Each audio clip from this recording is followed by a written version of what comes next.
Welcome to Oxygen for Women. I'm Perry Janssen, psychotherapist and author. This podcast is your weekly breath of renewal, where psychology meets spirituality and healing meets real life. We explore what women are really facing: stress, burnout, relationship challenges, and emotional exhaustion, and the longing to live with more ease, vitality, and a more soulful life. If you've been giving more than you've got and are ready for revolutionary self-care, this is your invitation to breathe, restore, and reclaim your inner oxygen. Well, hello, everybody. Welcome to Oxygen for Women. I'm Perry Janssen, psychotherapist and author, and today I'm answering a question that I hear a lot from women, though it's rarely asked out loud. The title of this episode is I Love My Partner, So Why Do I Feel Invisible in My Own Life? This is a part of our Ask Me Anything series where I respond to real questions women are living with, quietly, privately, sometimes with shame, and often alone. So here's the question for today. I love my partner and my family, but I feel invisible, and I kind of feel on autopilot on my own life. I feel like I'm forgetting myself. I'm always adapting, holding things together, being the steady one for the family and for my partner. Why do I feel resentful and empty and sometimes really aggravated and angry when I have so much to be grateful for? Well, I got to tell you, you are not alone for sure. I've heard this for so many years in variations. And, first I want to say, I want to start by saying something important. There is nothing wrong with you. And it doesn't mean you're ungrateful or you're selfish or you're mean or you're broken. There isn't really anything wrong with you. What you're describing is something I see constantly in women, especially capable, caring, emotionally intelligent women, as well as women who are working and parenting and, trying to be a good partner, sometimes with or without kids and all the things. But women really are trying to do all the things. Women who are good partners, good mothers, good leaders, and good friends all experience this.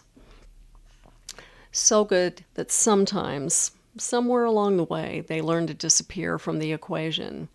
This isn't about not loving your partner or your family. It's about losing contact with yourself. This is a huge, gigantic problem for people, especially women.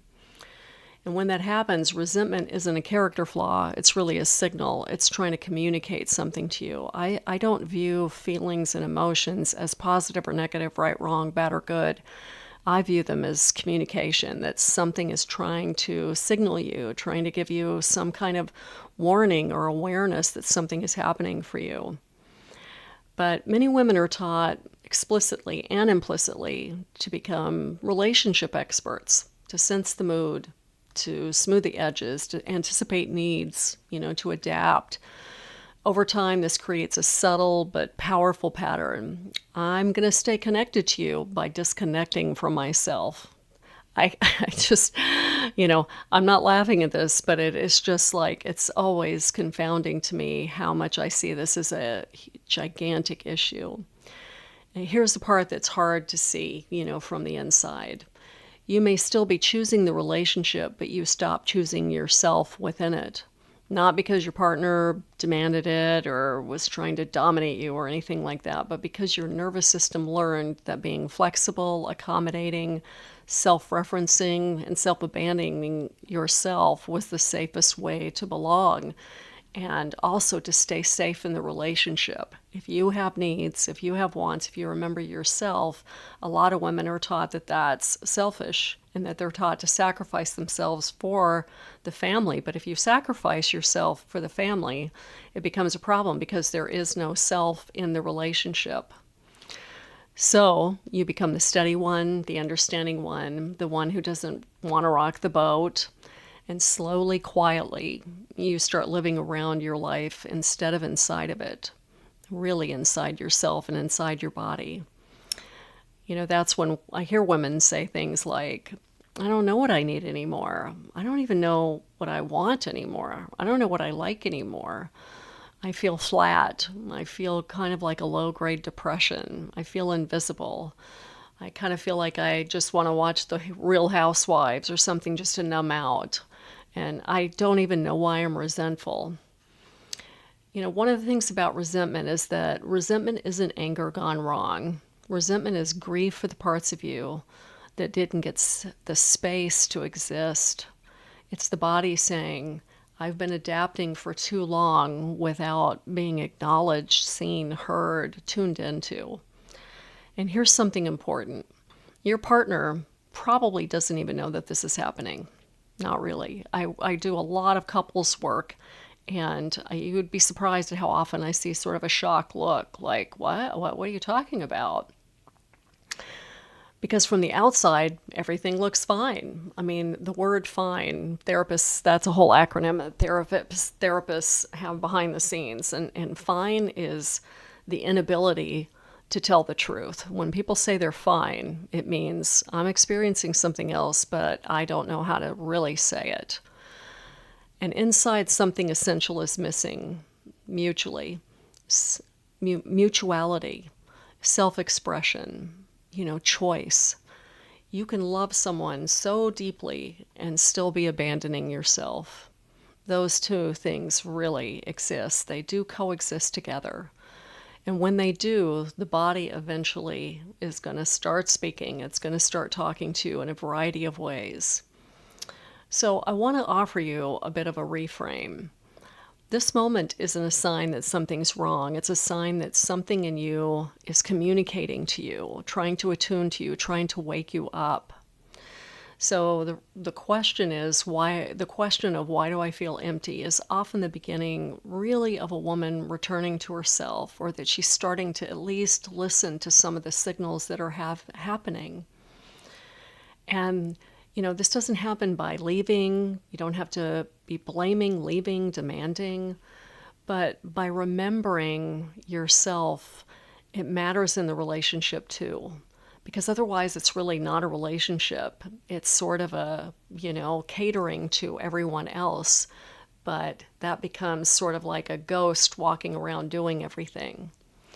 So let's do a little short practice together. You can do this driving, sitting, lying down, wherever. And I want you to take a gentle breath in and really sense the breath in your body. So many people are stuck in their heads that it's like they can breathe, but they're not necessarily feeling the breath in their body. So taking that gentle breathing, breath in, and then do a slow exhale and really sensing, how your body just like lets go, letting, almost like dead weight, and just letting go of that stress and that tension. And place your hands on your legs. Really feel grounded.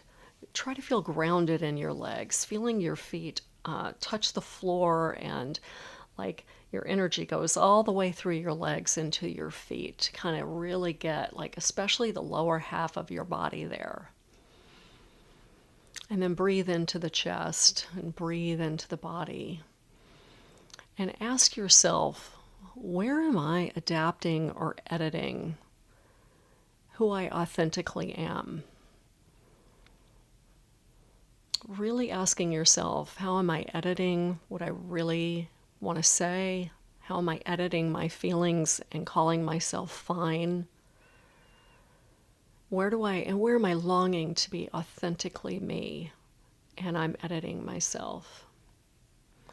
Try not to answer just with your head, but let your body respond. Let your body feel into this. And you might feel a tightening or heaviness in the chest or some kind of feeling that's coming up.